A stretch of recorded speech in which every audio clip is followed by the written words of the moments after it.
IPL 2025లో Chennai super Kings కు మిగిలిన మ్యాచ్లో ఎంఎస్ ధోని కెప్టెన్ గా వ్యవహరించనున్నారు. మరి ఈ విషయాన్ని సిఎస్కే మేనేజ్మెంట్ అధికారికంగా ప్రకటించింది.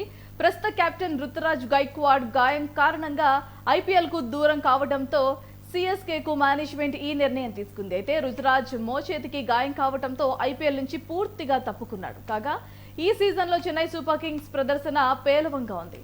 తొలి మ్యాచ్లో ముంబై ఇండియన్స్ పై గెలిచిన సిఎస్కే ఆ తర్వాత వరుసగా 4 మ్యాచ్ల్లో ఓటమి పాలైంది.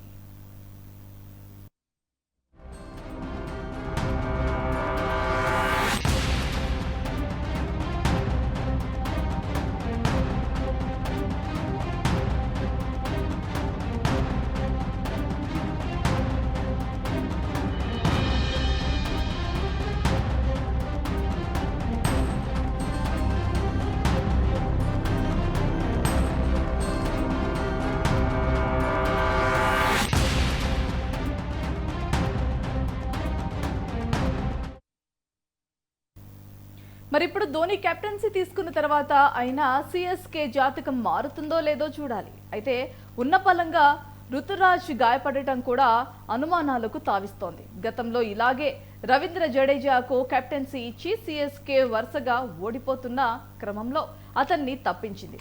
మళ్ళీ ధోనినే కెప్టెన్సీ తీసుకున్నారు. ఇప్పుడు కూడా అలాంటి పరిస్థితి ఉండటంతో సేమ్ సీన్ రిపీట్ అయిందా? నిజంగానే రుతురాజ్ గాయపడ్డా లేదా అతన్ని బలవంతంగా తప్పించారా అనే డౌట్స్ క్రికెట్ అభిమానుల నుంచి వ్యక్తమవుతున్నాయి.